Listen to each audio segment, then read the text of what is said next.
Okay, this is some long and windy thoughts that have been coming to me since last night, so bear with me.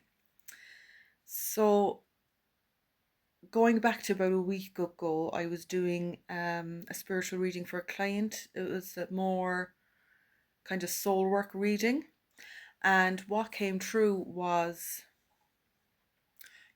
that you're a circle trying to fit into a square. And that's about, people that kind of feel a bit different in life and stand out in life.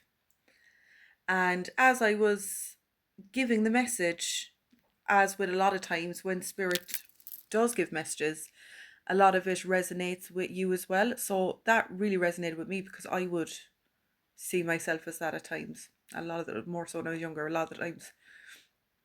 Um, then jumping to another, this is going back to when I was listening to the telepathy tapes.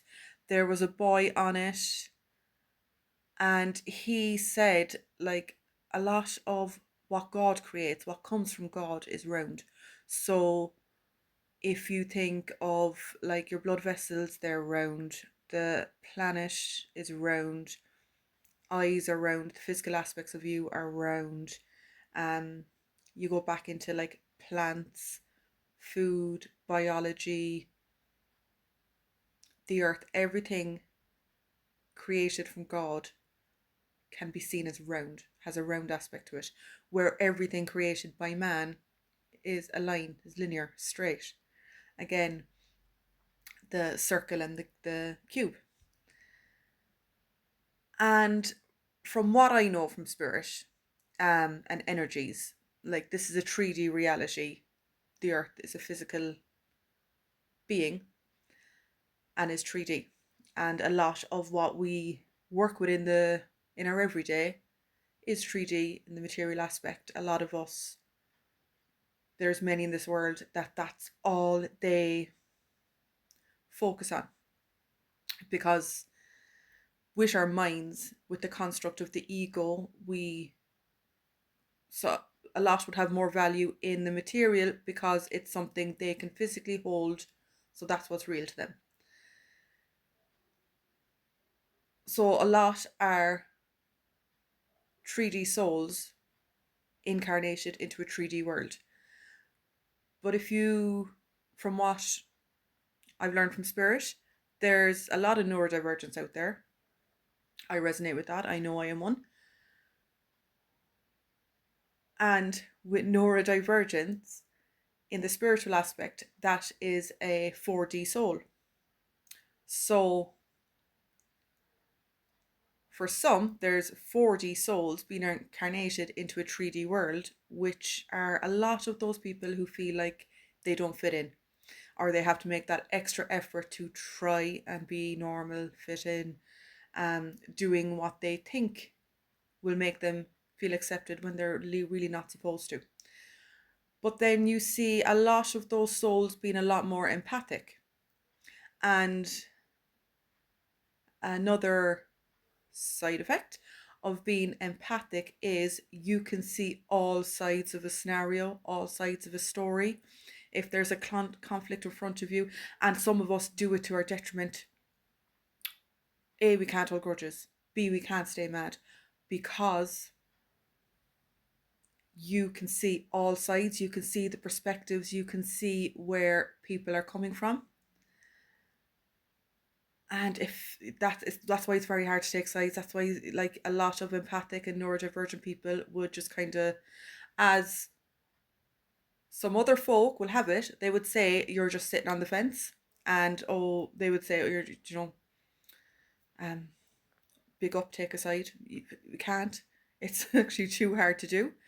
And what I what's coming to me since last night is, that's it. That's the circle and the line. To be neurodivergent and to be empathic and just to have that higher awareness. Like, if you had to put those people, if you had to draw them, one's a circle, one's a line.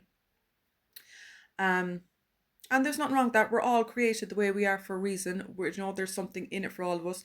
We gain something on a soul level for all of us. We like, excuse me, before we incarnated into this reality. It's what we asked for. It's what we agreed to.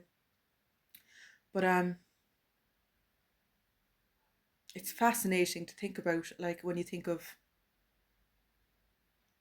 all that God's created, it really, the whole, like on a biological level, on a physics level, on a spiritual level, energetic level, material level, all round. And then man-made is all linear, but then the way of thinking, the narrower your kind of mindset, the more it is just A to B.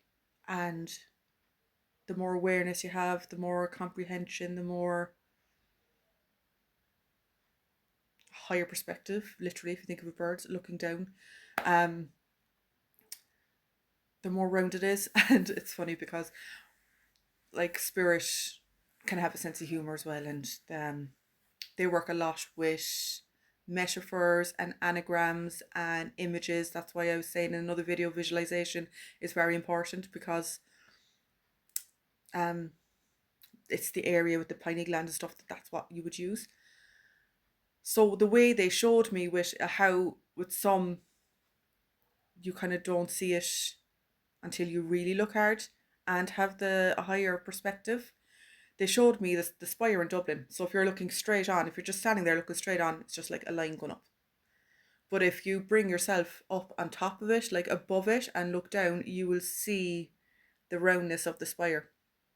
And if you think of it, everything's like that. And that's another reason to like not hone in too much on time, and the fear and panic it could bring you when you feel like you don't have enough of it.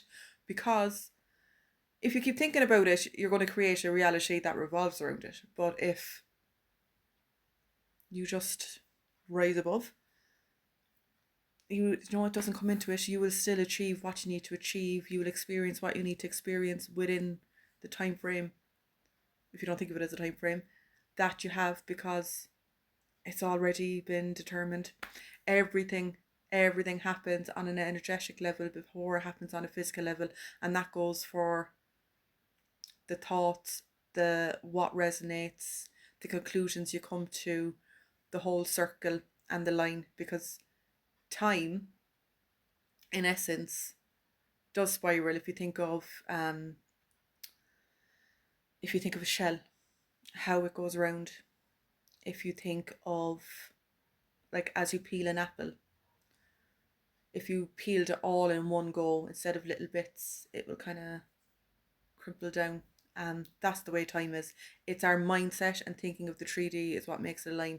But I think this is a good way of kind of sit with yourself and figuring out, are you a circle trying to fit into a box, or are you the square shape on the box? This is just my whimsical thoughts that come to me, and this I don't care to be like 1 o'clock this morning. But obviously I wasn't going to put on the camera then to talk about it, but I said I will now while I have the chance. Take care, everyone.